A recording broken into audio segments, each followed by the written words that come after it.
AC কেনার ক্ষেত্রে আমরা যে বিষয়টি নিয়ে সবচেয়ে বেশি চিন্তা করি তা হচ্ছে বিদ্যুৎ খরচ। কিন্তু তাই বলে কি এই গরমে নিত্য প্রয়োজনীয় এসি ব্যবহার থেকে বিরত থাকব? বিদ্যুৎ খরচ কম হওয়াটা নির্ভর করে ইনভার্টার প্রযুক্তির উপর। এই ভিডিওতে আমরা জানব ইনভার্টার এবং নন ইনভার্টার এসির ফিচার এবং পার্থক্যগুলো সম্পর্কে।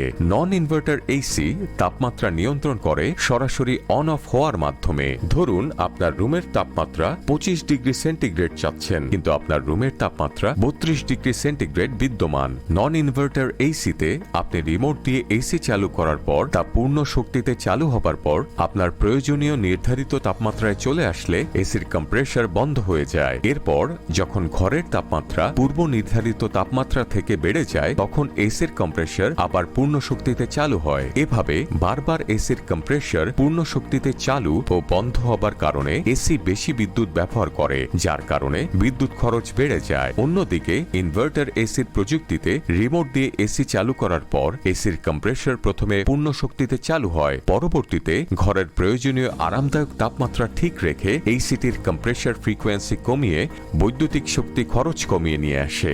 এভাবে কম বৈদ্যুতিক শক্তিতে চলার কারণে কম বিদ্যুৎ প্রয়োজন হয় এবং বিদ্যুৎ খরচ কমে আসে।